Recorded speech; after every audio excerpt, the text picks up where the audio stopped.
Matius pasal 28, kita akan baca mulai dari ayat 19. Matius pasal 28, kita akan baca dari ayat 19, kita baca sama-sama. Matius 28 ayat 19. 1, 2, 3. Karena itu pergilah, jadikanlah semua bangsa muridku, dan baptislah mereka dalam nama Bapa dan Anak dan Roh Kudus, dan ajarlah mereka melakukan segala sesuatu yang telah kuperintahkan kepadamu. Dan ketahuilah, aku menyertai kamu senantiasa sampai akhir zaman. Amin. Nah, firman Tuhan pada saat ini, ya, orang banyak pemimpin-pemimpin gereja memberi tema di ayat ini adalah amanat agung. Ya, tidak apa-apa ya. Walaupun tidak tertulis di sini bahwa ini adalah amanat agung, tapi para pemimpin-pemimpin gereja dan banyak juga hamba-hamba Tuhan yang memberikan slogan bahwa ini adalah amanat agung. Saya juga sebagai hamba Tuhan, saya memandang firman Tuhan ini, ya, saya juga punya persepsi sendiri, ya, sesuai dengan apa yang Tuhan kasih kepada saya. Ya, saya lebih kepada perintah agung. Ya, kita memang tidak tertulis di sini. Jadi sesuai dengan hikmat yang Tuhan kasih, ya. Karena tidak tulis bahwa ini adalah amanat agung, ya. Kita sesuai dengan hikmat yang Tuhan kasih. Nah, saya baca lagi, karena itu pergilah, jadikanlah semua bangsa muridku, dan baptislah mereka dalam nama Bapa dan Anak dan Roh Kudus. Pertama, murid-murid ini disuruh pergi, ya, disuruh untuk bekerja, disuruh untuk melangkah, ya. Jadikanlah semua bangsa murid Tuhan Yesus. Amin. Nah, kemudian ketika dimuridkan, ya, kalau berbicara kemuridan di situ juga berarti ada pemuridan, ada pembelajaran dan lain sebagainya, ya, memuridkan supaya orang itu menjadi murid Tuhan Yesus, bukan menjadi murid dari organisasi. Tentu saja bukan menjadi murid dari gereja tertentu, tetapi murid dari Tuhan Yesus yang diangkat di situ, yang menjadi tokoh utama di situ tentu saja harus Tuhan Yesus. Amin.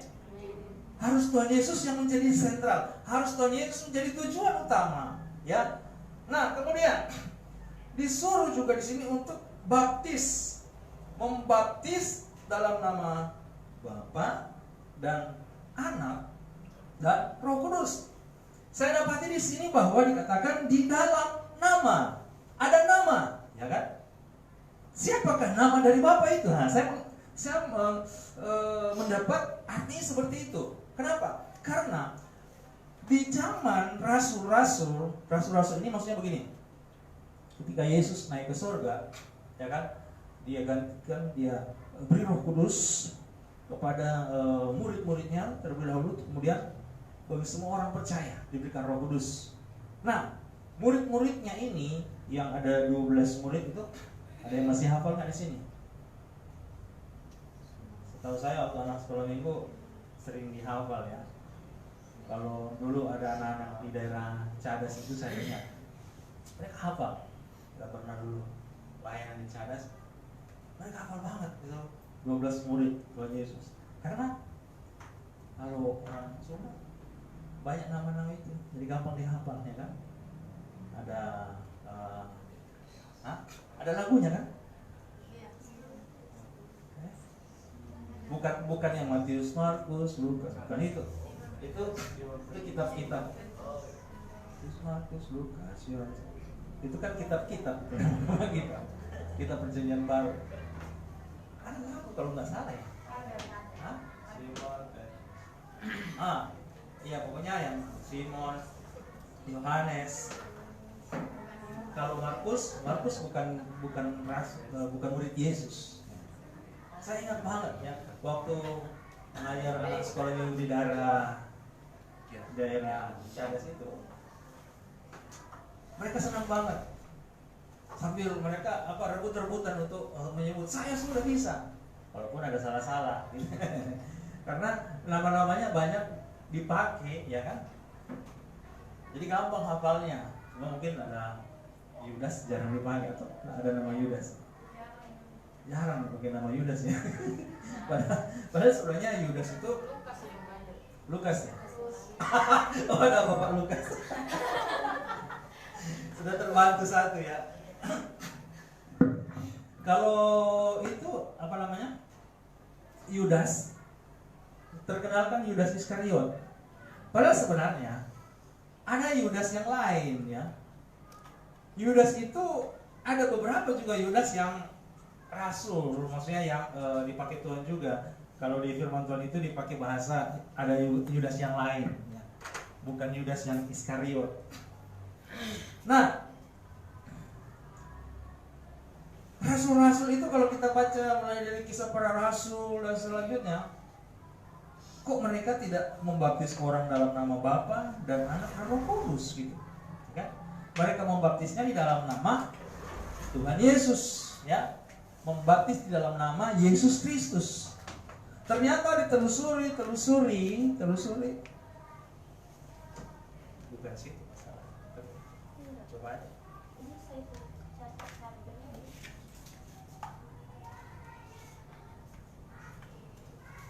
Setelah ditelusuri, apa namanya? Rasul-rasul itu tidak membaptis dalam nama Bapa dan Anak dan Roh Kudus. Gitu. Nah, sehingga kita harus mencari tahu apa sih penyebabnya, gitu kan? Kenapa rasul-rasul tidak membaptis dalam nama Bapa dan Anak dan Roh Kudus? Mereka membaptis di dalam nama Tuhan Yesus Kristus. Karena memang perintah firman Tuhan yang disuruh di sini adalah baptislah mereka di dalam nama, gitu. Bapak itu bukan nama, ya kan? Misalnya nih, bapaknya Nobi, ada namanya kan? Ada. Bapak itu bukan nama. Misalnya Nobi panggil Bapak, itu bukan namanya. Nah, perintah Yesus membaptis di dalam nama Bapa, gitu kan? Bukan dalam Bapa, ya. Baptislah dalam nama Bapa, bukan baptislah dalam Bapa. Dalam nama Bapa. Mari kita cari tahu siapakah nama dari Bapa itu. Di dalam Yohanes pasal 17 ayat 11 dan 12. Ya. Tolong Nabi baca. Yohanes pasal 17 di ayat yang ke-11 dan 12. Yohanes 17 ayat ke-11 12. Dan aku tidak ada lagi di dalam dunia, tetapi mereka masih ada di dalam dunia, dan aku datang kepadamu. Ya Bapa yang kudus, peliharalah mereka dalam namamu, yaitu namamu yang telah engkau berikan kepadaku, supaya mereka menjadi satu sama seperti kita. Selama aku bersama mereka, aku memelihara mereka dalam namamu, yaitu namamu yang telah engkau berikan kepadaku. Aku telah menjaga mereka dan tidak ada seorang pun dari mereka yang binasa selain daripada dia yang telah ditentukan untuk binasa, supaya genaplah yang tertulis dalam kitab suci. Nah, jadi kalau kita perhatikan di ayat 11 dan ayat 12 ada perkataan yang mengatakan begini. Peliharalah mereka di dalam namamu, ya kan? Yaitu namamu yang engkau berikan kepadaku. Yesus ini sementara berbicara, karena ini kan doa Yesus. Jadi begini, saya menjelaskan sedikit. Waktu Allah menjadi manusia, ya, yang kita tahu bahwa itu adalah Yesus, ya, Yesus, waktu Yesus anak manusia, dia itu berdoa kepada Bapa. Ya, kita harus mengerti konteks waktu. Dia berdoa kepada Bapa. Nah, tetapi yang harus kita mengerti juga, harus kita pahami bahwa nama dari Bapa itu yang diberikan kepada Yesus, gitu. Namamu yang telah engkau berikan kepadaku, supaya mereka menjadi satu sama seperti kita. Nah, di ayat 12 juga begitu. Selama aku bersama mereka, aku memelihara mereka di dalam namamu. Ya, nama dari Bapa itu ya. Yaitu namamu yang telah engkau berikan kepadaku. Nama dari Bapa yang diberikan kepada Yesus, siapa namanya?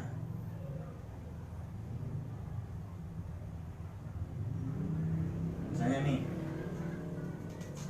Wong James, terus sama bapaknya gitu kan. Nah, nama dari bapaknya diberikan kepada James. Berarti nama bapaknya siapa? James. Ya kan? Nama bapaknya dikasih ke James. Berarti nama bapaknya James. Berarti nama dari bapak itu siapa? Firman Tuhan. Yesus sendiri, ya. Nah, makanya perintah yang Tuhan suruh, ya, baptislah mereka di dalam nama Bapa. Masih ada ayat-ayat lagi yang lain, ya. Jadi nama dari Bapa itu adalah Yesus. Makanya para rasul-rasul itu tahu benar perintah Tuhan Yesus. Mereka rasul-rasul itu membaptis di dalam nama Yesus. Amin.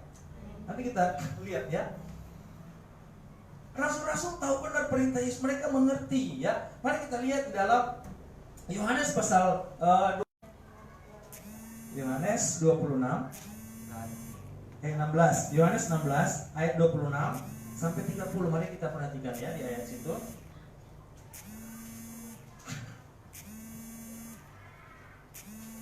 Mulai dari Yohanes, pada hari itu kamu akan berdoa dalam namaku, ya. Ini Yesus sudah terus terang, ya. Nanti kalau berdoa dalam namaku, dalam nama siapa? Nama Yesus itu penting, amin. Penting nama Yesus. Karena apa? Iblis takut, ya. Tidak ada nama lain di kolong langit itu kita diselamatkan, hanya di dalam nama Yesus. Nama yang berkuasa di langit di bumi, nama Yesus. Sangat penting. Makanya pada hari itu kamu akan berdoa dalam namaku, dan tidak aku katakan kepadamu bahwa aku meminta bagimu kepada Bapa.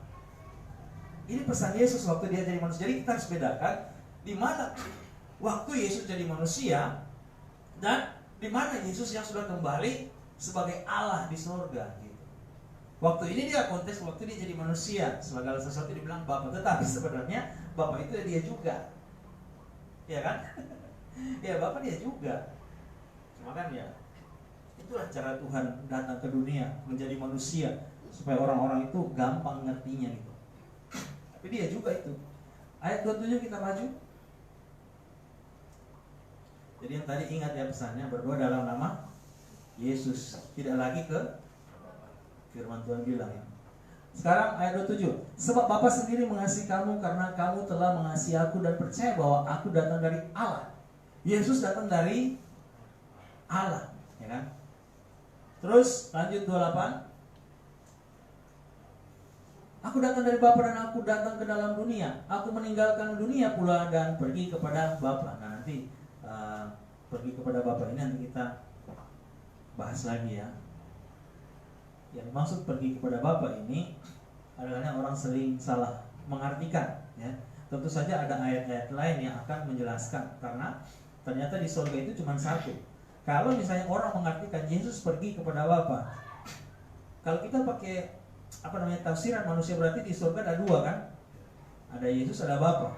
Ternyata di surga cuma satu orang, cuma seorang, cuma Yesus di surga. Berarti maksud dari Yesus kembali kepada Bapa itu Yesus yang tadinya fisik kembali menjadi roh. Kalau sudah roh, satu pasti di atas, ya. Di surga satu, yaitu Yesus. Ayat 29. Kata murid-muridnya, lihat, sekarang engkau terus terang berkata-kata dan engkau tidak memakai kiasan. Yesus sudah berterus terang. Terus ayat 30. Nah, ini yang maksud saya. Sekarang kami tahu bahwa engkau mengetahui segala sesuatu dan tidak perlu orang bertanya kepadamu. Karena itu kami percaya bahwa engkau datang dari Allah. Artinya mereka mengatakan, sekarang bahasa kita sehari-hari apa? Ya. Aduh, baru saya, gitu. Ya, baru mengerti. Jadi murid-murid bingung begitu. Karena murid-murid itu selalu dekat dengan Yesus, gitu kan, mendapat pengajaran yang lebih mendalam. Makanya mereka, aduh, saya baru gitu. Di sini kita sedang kan? Oh, kan baru Tadinya kami tahu Yesus, kamu manusia biasa, gitu. Ternyata, ya, yang dibilang Bapak, ya dia juga, ya kan, datang sebagai manusia. dia datang dari Allah gitu. Makanya dia sudah pesan di ayat 26 bahwa nanti kalau mau minta sesuatu, mintalah dalam namaku. Amin. Orang yang menjawab Yesus juga, ya kan? Yang menjawab Yesus, yang menyelamatkan Yesus, yang menciptakan segala sesuatu Dia, karena Dia Alfa dan Omega. Amin. Dia yang awal dan yang akhir. Segala sesuatu di dalam Yesus. Ya. Oke. Makanya waktu membaptis, Yesus sudah pesan, baptislah mereka di dalam nama, ya, nama dari Bapa itu. Karena dia sementara pada waktu itu dia belum kembali ke surga, ya dia masih pada waktu itu kalau nggak salah tubuh kebangkitan, dia masih menampakkan diri kepada murid-muridnya, dia bisa kembali ke surga, ya. Tapi dia pada waktu itu dia masih pakai tubuhnya untuk bersaksi pada orang-orang yang dia layani bahwa sebenarnya dia memang benar, dia sudah bangkit, ya. Bahkan waktu itu dia masih makan ikan goreng, ya kan. Tubuh kebangkitannya itu tubuh yang masih ada gitu. Nanti dia naik ke surga, ya sudah kembali full sebagai roh. Makanya firman Tuhan katakan Allah itu roh, Tuhan itu roh, ya. Di Yohanes 4 ayat 4 dikatakan Allah itu roh, barang siapa menyembah Dia harus menyembah dalam roh dan kebenaran. Kemudian di kitab Korintus juga dikatakan bahwa Tuhan itu roh, ya. Oke. Kita kembali ke ayat pokok kita yang di Matius pasal 28 tadi. Baptislah mereka di dalam nama Bapa, nama Bapa yaitu Yesus. Apalagi anak, ya kan? Dan anak, ya kan? Nama Bapa dan anak. Ya, anak ya pasti Yesus Kristus. Oh, apa sih? Roh Kudusnya. Roh Kudus itu ya Yesus Kristus juga.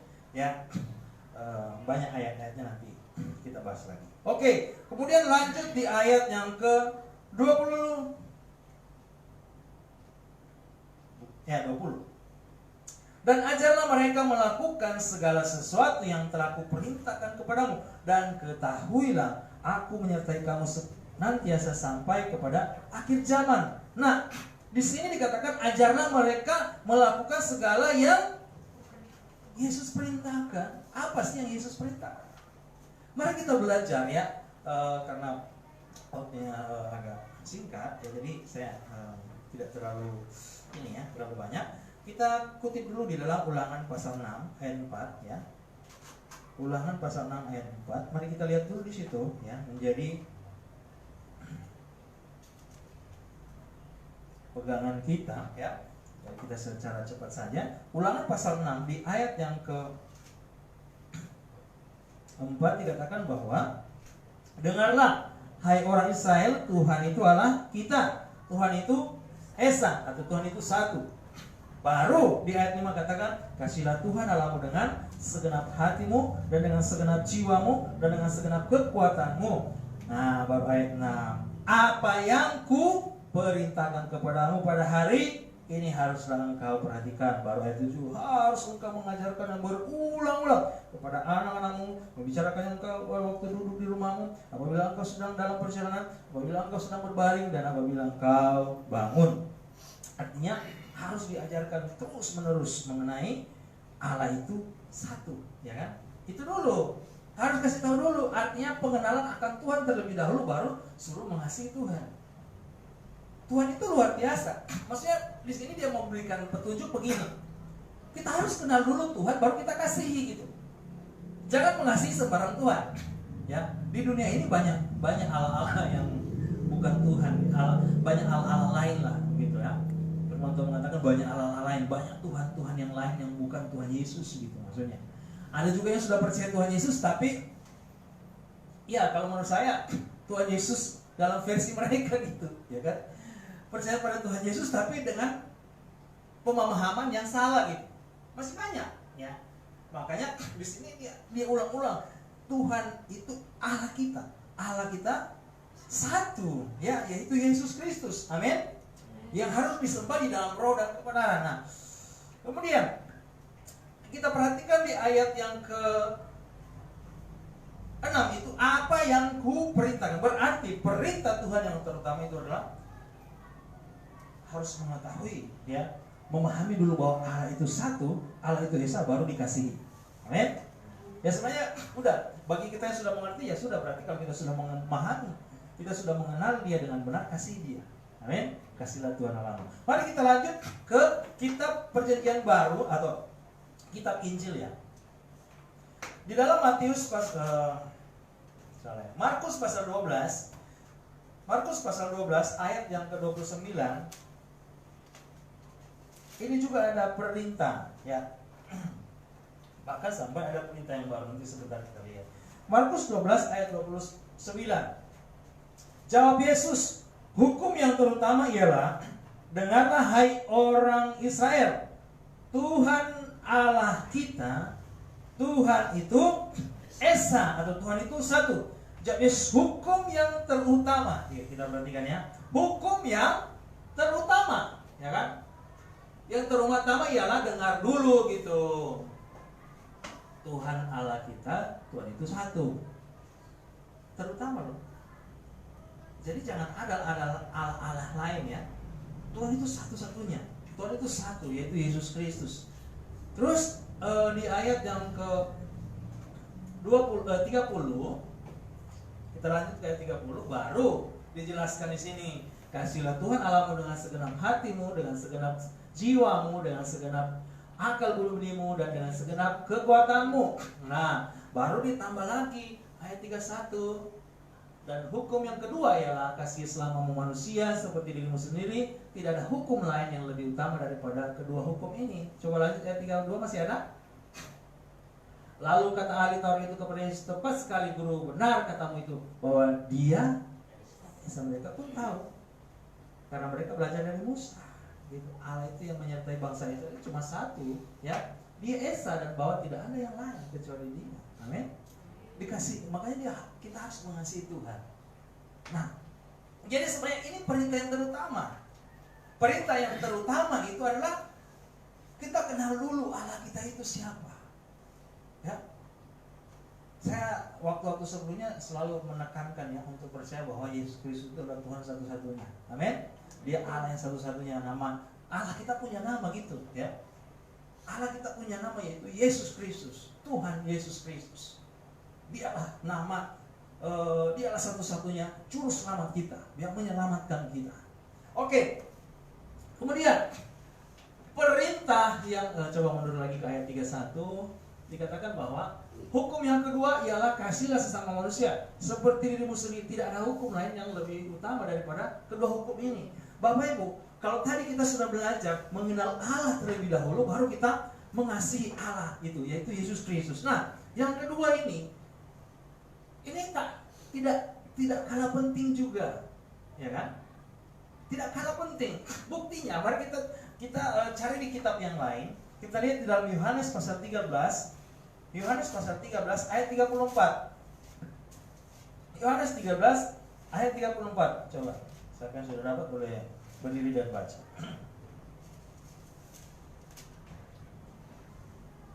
Yohanes 13 ayat 34.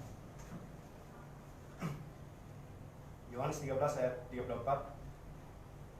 Aku memberikan perintah baru kepada kamu, yaitu supaya kamu saling mengasihi, sama seperti aku telah mengasihi kamu. Demikian pula kamu harus saling mengasihi. Ya, terima kasih, James.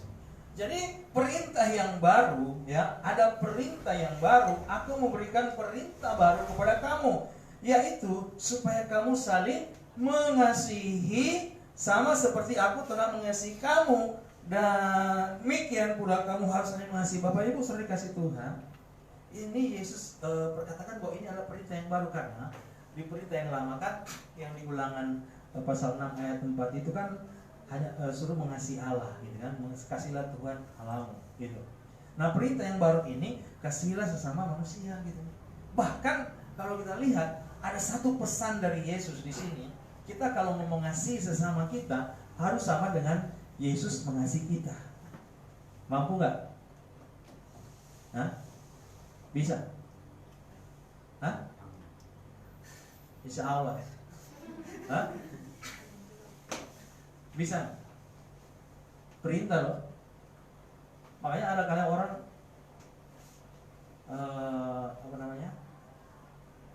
nggak ngerti perintah Tuhan itu apa.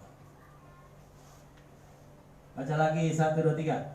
Aku memberikan perintah baru kepada kamu, yaitu supaya kamu saling mengasihi, sama seperti aku telah mengasihi kamu, demikian pula kamu harus saling mengasihi. Amin. Coba contoh, kita mengasihi sesama. Bagaimana cara kita mengasihi sesama? Contoh, James mengasihi sesama, contohnya seperti apa?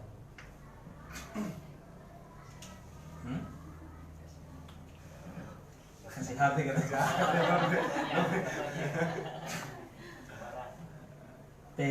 Rela nggak kasih HP? Saya sendiri nggak ada HP.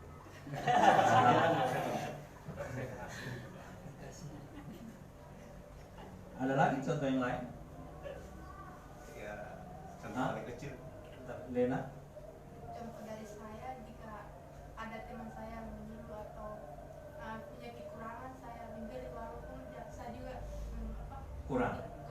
punya kekurangan. Itu namanya berkorban ya. Iya benar. Kasih Tuhan kepada manusia berkorban sebenarnya. Itu analogi, maksudnya pengertiannya begini. Tuhan pakai cara anak satu-satunya, anak tunggal, tapi mau dikasih ke kita gitu. Pengertiannya begini sebenarnya. Kayak tadi kan kasih HP kan, James bilang satu-satunya HP-nya mau dikasih. Korban memang seperti itu kalau mau berkorban. Kalau misalnya James punya HP 5, terus kasih satu bukan korban, kan enggak masalah. Enggak. Iya kan? Enggak ada masalah. Kalau dia nggak punya HP, baru saya kasih HP ini baru bisa. Dia kan punya dua nih. Nah, Jadi saya rugi dong. begitulah kasih Tuhan ke kita, tak bersyarat. Kasih tanpa syarat. Kasih Tuhan ke kita memang gitu. Dia korbankan semua untuk kita, mati di kayu salib. Dia nggak hitung-hitung dirinya. Susah ya? Hah? Susah ya?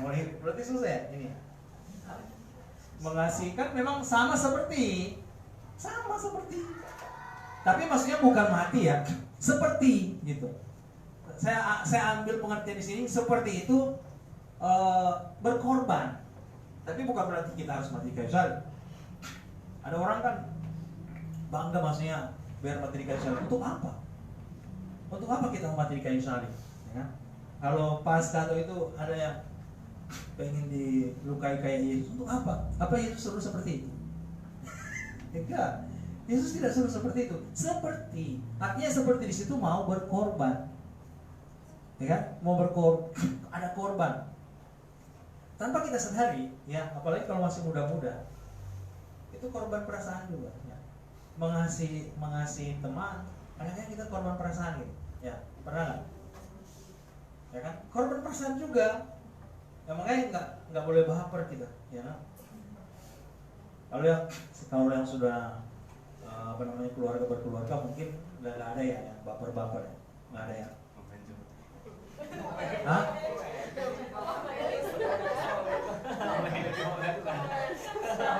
Sejarah ya? Oh masih ada. Ada kalanya kita mengasihi, korban juga, korban perasaan. Saya sudah tolong dia, tapi dia tidak menjaga nama saya. Ya. Saya sudah tolong dia, saya kan mau tolong dia, kok dia begitu. Korban perasaan, tapi nggak boleh menggerutu. Yesus menolong kita, Yesus mengasihi kita begitu. Aduh, Yesus sudah berkorban untuk kita, kok kita ugal-ugalan gitu kan? Ada kan? Ya, tapi Yesus tidak menggerutu, tulus ikhlas sudah. Dia sudah kasih kehidupan manusia. Dia sudah berkorban untuk kita, dia tidak ingat-ingat lain. Ada ayatnya. Yesus yang memberikan cara Yesus itu kalau memberikan kepada kita tidak mengungkit-ungkit. Ya kan? Tapi misalnya kita bantu orang yang kita bantu mengecewakan kita, diungkit kan? Hah? Nah, berarti mulai sekarang harus jangan lagi. Kalau sudah bantu sudah ikhlaskan saja. Amin. Tulus aja bantu orang. Saya melakukan untuk Tuhan. Lakukanlah segala sesuatu untuk Tuhan, bukan untuk dia, bukan untuk manusia.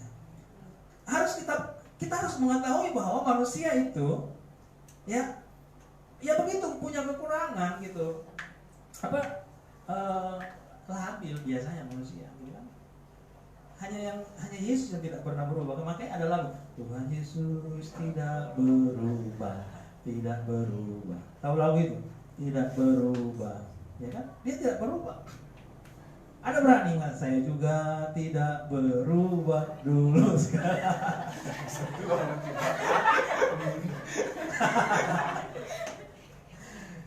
Jadi maksudnya kadang-kadang kita harus berkorban gitu. Sama seperti Yesus, maksudnya sama seperti di sini Yesus berkorban dan tulus tanpa syarat gitu, ya kan? Kalau Jamie tadi masih bersyarat. Kalau kamu nggak punya HP saya kasih. Masih ada syarat, ya kan? Kalau Tuhan tidak bersyarat, ya kan? Dia mau mati di kayu salib untuk kita. Syaratnya apa? Nggak ada, ya kan? Sudah, kamu percaya saya saja, ikut teman. Kamu selamat kalau kamu percaya saya. Cuma gitu saja. Bukan syaratnya karena kamu baik. Enggak. Bukan karena kita baik Tuhan mau datang selamatkan kita. Karena kasihnya kepada kita. Amin.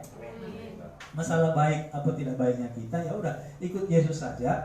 Nanti Dia akan memperlengkapi kita dengan perbuatan baik. Amin. Kalau kita sudah sungguh-sungguh dengan Tuhan, ikut saja, setia saja. Nanti karakter kita diubah, gitu kan?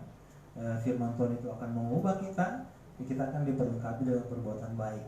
Oke, itu ada ayatnya, tapi itu saya sudah khotbah beberapa hari sebelumnya. Sekarang kita berbicara di sini, ya.